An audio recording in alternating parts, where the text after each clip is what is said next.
तो स्वागत है आपका polity revision series through UPSC PYQ में। टॉपिक चल रहा है यूनियन एंड स्टेट लेजिस्लेचर।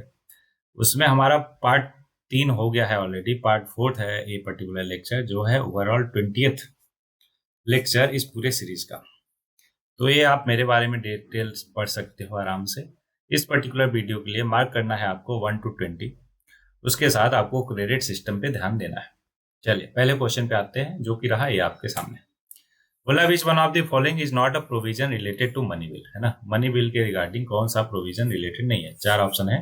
पहला, इम्पोजिशन, वायलेशन, रिमिशन, अल्टरेशन और regulation of any tax. Any tax के रिलेटेड हुआ, हमें पता है मनी बिल के प्रोविजन के अंडर आता है। दूसरा, appropriation of money consolidated fund of India, जैसे ही इन्वॉल्व हो जाए, है ना, बिल्कुल आता है। तीसरा, imposition of fines by local authority for local purpose. ध्यान रहे, लोकल अथॉरिटी अगर लोकल पर्पज के लिए कर रहा तो वो मनी बिल के अंडर में नहीं आता। तो पूछा था कौन नहीं आता, यही नहीं आता, आंसर हो गया, खत्म। लेकिन अगला भी देख लेते हैं अपने कॉन्सेप्चुअल क्लैरिटी के लिए कि custody of consolidated fund of India और दी कंटीजेंसी फंड ऑफ इंडिया का कस्टडी जो है वो भी मनी बिल के प्रोविजन के अंडर में आता है।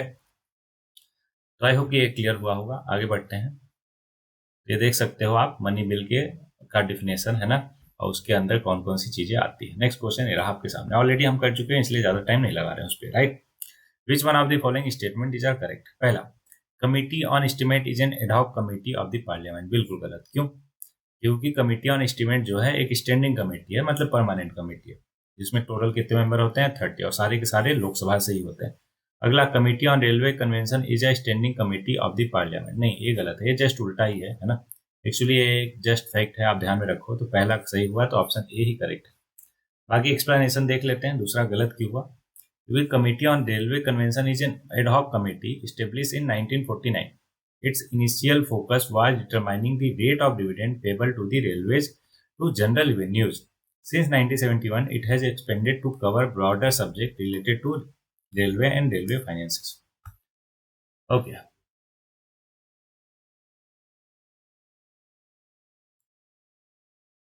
तो ये दोनों गलत है, तो दोनों गलत है, दैट्स वाई ऑप्शन डी होगा, राइट। ओके, आगे बढ़ते हैं। तो ये रहा next question. Which one of the following statements about the speaker of Lok Sabha is not correct. Not correct बताना है, ध्यान रखिएगा। पहला, he shall vacate his office if he ceases to be a member of the house of the people. बिल्कुल ठीक है। He may at any time resign by writing his resignation to the president of India. याद कीजिए मैंने क्या समझाया था। President vice president को रेजिग्नेशन देंगे, वाइस प्रेसिडेंट प्रेसिडेंट को रेजिग्नेशन देंगे। लेकिन अगर स्पीकर और डिप्टी स्पीकर की बात करें तो स्पीकर डिप्टी स्पीकर को रिजाइन करते हैं और डिप्टी स्पीकर स्पीकर को। तो इसलिए ये गलत हो जाएगा, और हमसे गलत ही पूछा था, यही हमारा हो गया।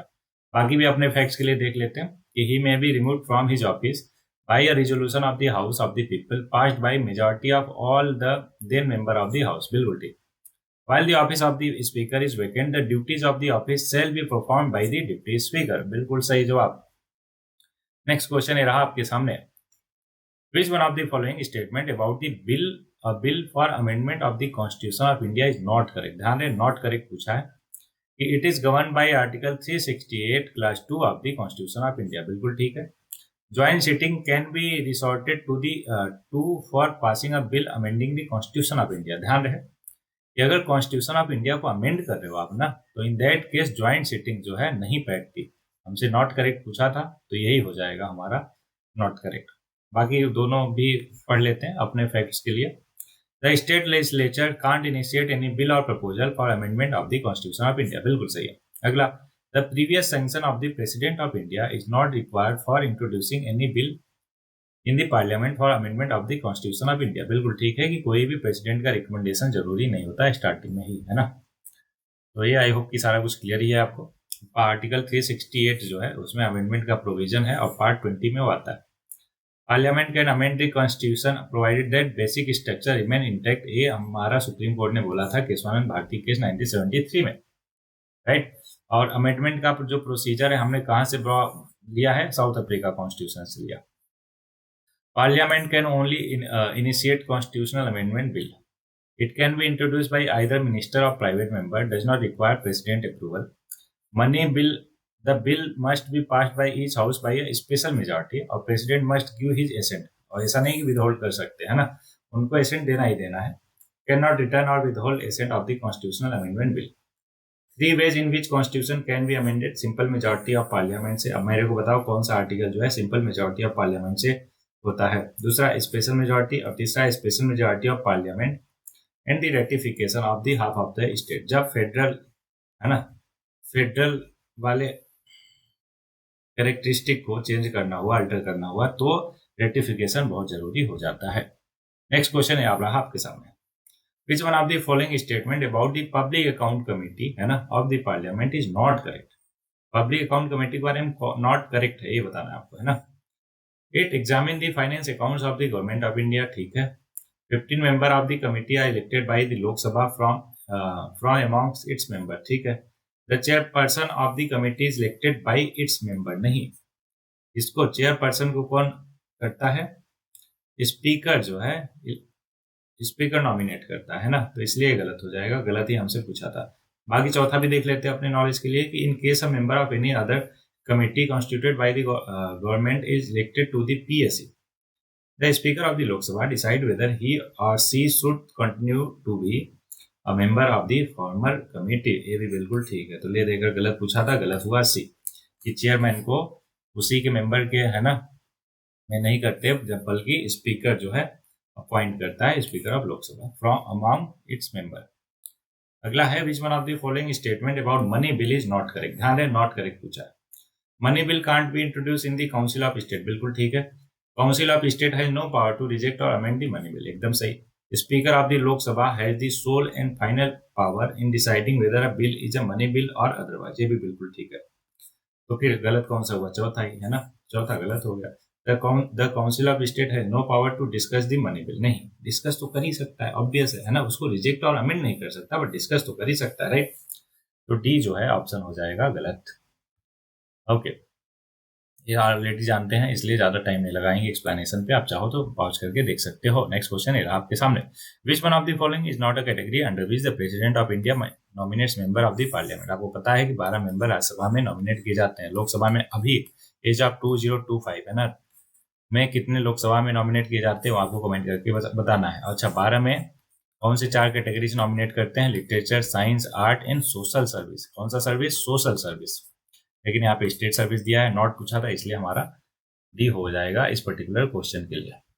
अगला, which among the following is not the strength or chief benefit of bicameralism, ठीक है।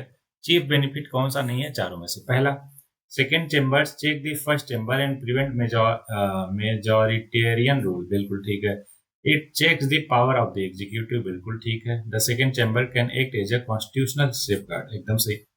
It often acts as a check on democratic rule, particularly when their members are non-elected or indirectly elected। देखो ये just उल्टा बोला है। एक critic जो है इस बात को बोलते हैं कि आप समझो लोकसभा है ना और Rajya Sabha, Lok Sabha directly elected by the people और राज्यसभा जो है इनडायरेक्टली इलेक्टेड है। अब इनडायरेक्टली इलेक्टेड जो है क्या कर रहा, चेक्स एंड बैलेंस कर रहा किस पे, लोकसभा पे। ये मतलब कि जो डायरेक्टली लोग जो है चूज करके भेजे हैं लोकसभा, तो इसलिए इस पर्टिकुलर पॉइंट पे लोग क्रिटिसाइज भी करते हैं राज्यसभा। देख सकते हो आप एक्सप्लेनेशन कि option D is not a strength or chief benefit of bicameralism. In fact it present a potential limitation or criticism of the bicameral system. When the member of the second chamber are non-elected or indirectly elected, it can lead to a situation where the democratic principle of direct representation is undermined.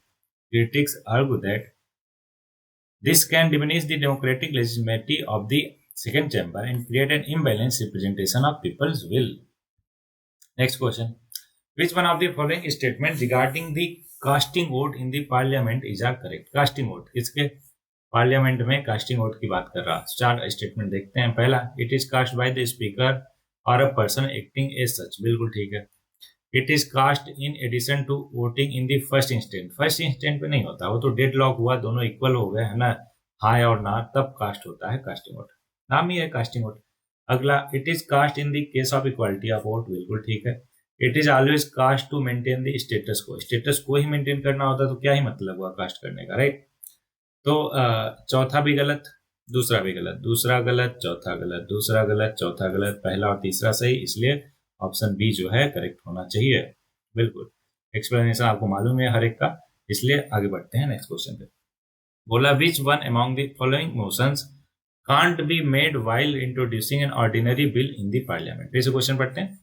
Which one among the following motions can not be made while introducing an ordinary bill in parliament. चार option है। पहला, that the bill be taken into consideration, that the bill be circulated for the purpose of elicit public opinion, that the bill be referred to a select committee, that the bill be referred to a joint committee of the house within the concurrence of the। तो यही option D जो है बिल्कुल correct हो जाएगा इस particular question के लिए, कि जब बिल जो है किसी ज्वाइंट कमेटी के पास है। ज्वाइंट कमेटी क्या होती है? जिसमें लोकसभा और राज्यसभा दोनों के मेंबर होते हैं, सच दैट दोनों के दोनों हाउस एक साथ कंकरेंस दिखाएं उस पर्टिकुलर बिल पे, है ना। और अगर वहां पे कंकरेंस नहीं है तो फिर हम उसको क्या इंट्रोड्यूस नहीं कर सकते पार्लियामेंट में। आई होप ये क्लियर होगा आपको। तो उसका एक्सप्लेनेशन आप पढ़ सकते हो कि referring an ordinary bill to a joint committee of both house of parliament requires the concurrence of both houses. The purpose of a joint committee consisting of member from both houses of the parliament is to ensure cooperation and consensus on the matter being examined. Next question. Which one of the following statement about the composition of the parliament? Composition of the parliament is not correct. क्या क्या keyword है? Composition of parliament और not correct. पहला, representatives of the state in Rajya Sabha are elected directly by the people. Rajya Sabha में थोड़े ना होते हैं डायरेक्टली इलेक्ट। अभी तो ऊपर देखा कितनी बार देख चुका। अगला, representatives from UTs in Lok Sabha are chosen by the direct elections. Okay, हो भी सकते हैं और नहीं भी हो सकते, तो इसको होल्ड पे रखते हैं अभी। राज्यसभा हैज 12 नॉमिनेटेड मेंबर, बिल्कुल ठीक है। अगला, लोकसभा है seats reserve for SC and ST, ये भी ठीक है, ये भी ठीक है। सी और डी भी ठीक है। और कौन सा नॉट करेक्ट हमसे पूछा था, तो पहला ही हो गया, right. Representation of the state in Rajya Sabha, हाँ पहला ही हो गया, वही चाहिए था। तो बाकी सबके सब क्या हो जाएंगे? सही हो जाएंगे। कि representation from UTs in Lok Sabha are chosen by direct election, बिल्कुल ठीक है। तो हमसे गलत पूछा था, गलत है हमारा A. Okay, next question. A motion of no confidence is moved again. सबको पता है काउंसिल ऑफ मिनिस्टर के खिलाफ मोशन ऑफ नो कॉन्फिडेंस लाया जाता है। Next question, which one of the following statement are correct? Speaker may permit any member to address the house in or his her mother tongue if she or he can't adequately express in either Hindi or English, बिल्कुल ठीक है। Business of the parliamentary committee is transacted either in Hindi or English, ये भी ठीक है। The minutes of the parliamentary committee are prepared invariably इन हिंदी और हिंदी, ये भी ठीक है। तो पहला दूसरा तीसरा तीनों ठीक है ना, जनरिक स्टेटमेंट है, ये हो गया आंसर। अगला, which one among the following is the largest state in term of seats in the Rajya Sabha. सभी को मालूम होना चाहिए कि जिसका जितना ज्यादा पॉपुलेशन उसके हिसाब से उतने number of seats in Rajya Sabha. तो अगर देखा जाए तो बिहार का पॉपुलेशन ज्यादा है इन चारों में से, है ना। दैट्स वाई बी जो है इसका करेक्ट आंसर हो जाएगा। फॉर योर जानकारी, ये सारे के सारे आप ध्यान में रख सकते हो। कम से कम इसमें 3 4 तो एक साथ ही रख लो ध्यान में, ठीक है। क्या क्या? बिहार, उत्तर प्रदेश, कर्नाटका, राजस्थान। कितना कितना? बिहार में 16, उत्तर प्रदेश सबसे ज्यादा 31, फिर कर्नाटका 12, फिर राजस्थान 10। आंध्र प्रदेश, गुजरात दोनों के दोनों इक्वल 11 और केरला में 9। ओके, चलो next question. Which of the following statements regarding constitutional amendment is are correct? Constitutional amendment के बारे में पूछा, 3 स्टेटमेंट है। पहला, the procedure for amendment to the constitution of India is provided in article 368, बिल्कुल ठीक। दूसरा, a bill to amend the constitution can be introduce in the either house of the parliament, एकदम सही है। तीसरा, the special procedure in article 368 waste constituent power upon the ordinary legislature, ये भी बिल्कुल ठीक है। तो ऑप्शन कौन सा हो गया? बी। ऑप्शन ए, बी, सी तीनों के तीनों सही है ना। पहला दूसरे में तो कोई डाउट नहीं, तीसरे को एक बार पढ़ लेते। The special procedure outline in article 368 of the constitution vest constituent powers upon the ordinary legislation. This means that the parliament, while acting in its legislative capacity, has the power to amend or modify the provisions of the constitution provided that the basic structure of the constitution remain intact. ये particular statement है कब? Keshavananda Bharti case का, कब? 1973 में। I hope कि आपको clear है ये भी स्टेटमेंट। नेक्स्ट क्वेश्चन बोला, which one of the following is not correct? चारों में से करेक्ट कौन सा नहीं है ये बताना है। पहला, taxes on agriculture income is a subject under the state list. Okay, not correct पूछा है, ध्यान रखिए। Price control is a subject under the concurrent list, ठीक है। Insurance does not come under the union list, यही बिल्कुल गलत है। क्यों? क्योंकि इंश्योरेंस एक्चुअल में यूनियन लिस्ट में आता है। Forest is a subject under the concurrent list, ये भी ठीक है। ओके, तो सी जो है गलत हो जाएगा। क्यों? क्योंकि insurance is a subject that comes under the union list, entry 43 और 47, है ना। अब स्टेट लिस्ट में क्या क्या है ये आप देख सकते हो कि it contain subject on which the state government have the exclusive power to make. अच्छा, एक बात बताइए, फेडरल लिस्ट कहाँ पे है? 7th शेड्यूल में है, राइट, जिसमें 3 लिस्ट है, कंकरेंट, स्टेट और union. Exclusive power to make laws and regulation. दूसरा, it includes matter such as public health, police, public order, local government, agriculture, state tax, land and land reforms, education, and public libraries. The state list consists of a total of 59 subjects listed under the Schedule 7th of the Indian Constitution. इसी तरीके से union और concurrent के बारे में पढ़ सकते हो। नेक्स्ट पर्टिकुलर क्वेश्चन ये रहा, Which among the following is not a condition for the disqualification of a member of parliament, है ना। 4 ऑप्शन है कि कौन सा कंडीशन नहीं है किसके लिए? डिस्क्वालिफिकेशन के लिए। पहला, volunteer acquisition of the citizenship of foreign act, है ना, ये तो हो जाएगा बिल्कुल। नॉट पूछा है, ध्यान रखिएगा। Holding the office of the chairman of the national women commission, बिल्कुल यही जो है बिल्कुल करेक्ट है, लेकिन बाकी करेक्ट क्यों नहीं है वो देख लेते हैं। The member abstain from voting in the house of prior permission, ये भी मैंने बताया आपको कि तभी डिस्क्वालीफाई कर सकते हैं उसको। अगला, the member holds the office of the chairman of board of director of the national coal development corporation limited, ये भी है। अब ध्यान से समझो, एक कॉन्सेप्ट होता है ऑफिस ऑफ प्रॉफिट। अगर आप ऑफिस ऑफ प्रॉफिट होल्ड करते हो, है ना, तो आप डिस्क्वालीफाई हो सकते हो as per article schedule 10th of our Indian constitution, है ना। लेकिन जो नेशनल कमीशन फॉर वुमेन है उसका जो चेयरपर्सन है वो ऑफिस ऑफ प्रॉफिट के डिफिनेशन में नहीं आता, दैट्स वाई वो डिस्क्वालीफाई नहीं माना जाता। देख लेते हैं एक्सप्लेनेशन कि as per article 102 of the Indian constitution certain condition can lead to disqualification of a member of the parliament. Option B जो कि है, holding the office of the chairperson of the national commission for women does not come under the office of profit. बाकी देख लेते हैं important point कि factors leading to disqualification अभी कई बार देख चुके हैं हम, राइट। फिर से देख लेते हैं, holding any office of profit under the union or state government except for the exempted office. याद कीजिए अभी जो चौथा ऑप्शन था वो क्या था? ऑफिस ऑफ प्रॉफिट था अंडर यूनियन, दैट्स वाई वो डिस्क्वालीफाई हो जाएंगे। दूसरा, being declared of unsound mind by a court और बीइंग एन अनडिस्चार्ज इंसॉल्वेंट। अगला, acquiring citizenship of foreign state. Next, addition disqualification specify in the representation of people act 1951 includes convictions for election offences, corrupt practices, या फिर imprisonment of 2 और more years. ध्यान है 2 साल से अगर ज्यादा आप अगर इम्प्रिजन हो जाओगे तो डिस्क्वालीफाई हो जाओगे। Failure to submit election expenses accounts and having an interest in government contracts or corporation with government share holding. बाकी भी आप देख सकते हो, डिटेल में पढ़ सकते हो आराम से, है ना, नॉर्मल चीज है। अगला, overseas Indian can exercise franchise in an election to the Lok Sabha under which of the following conditions. पहला, they must be citizens of India, बिल्कुल ठीक है। Their name must figure in the electoral roll, एकदम ठीक। They must be present in India to vote, ये भी बिल्कुल ठीक है। अनफॉर्चुनेटली, ठीक है, अभी रिसेंटली न्यूज आई है, as of Feb 2025, they must be present in India to vote को, है ना, हम कंसिडर कर रहे हैं कि प्रॉक्सी वोटिंग या फिर वहीं से जिस पर्टिकुलर कंट्री में है वो वहीं से भी वोट प्रैक्टिस कर पाए। ओके, तो इस पर्टिकुलर स्टेटमेंट 2020 के हिसाब से था, तो तीनों के तीनों जो है करेक्ट हो जाएगा, तो पहला ऑप्शन हो गया इसका answer. Okay, next question, Which one among the following is not correct about the Secretary General of the लोक सभा। याद कीजिए हमने पढ़ा था, क्या पढ़ा था कि अगर हमें स्पीकर को रिमूव करना हो तो किसको हम लिखते हैं? इसी सेक्रेटरी जनरल को ही लिखते हैं। 4 ऑप्शन में से कौन सा क्या बोल रहा है? नॉट करेक्ट, ध्यान है, नॉट करेक्ट पूछा है। Secretary general is the advisor to the speaker, ठीक है। Secretary general acts under the authority in the name of the speaker. Okay, the secretary general works under the speaker with delegated authority. अब delegated authority जैसे ही बोल दिया वैसे ही गलत हो जाएगा। क्यों? अभी एक्सप्लेनेशन में देख लेते हैं, लेकिन उससे पहले चौथा देख लेते हैं कि सही क्यों है। The secretary general passes order in the name of the speaker, ठीक है।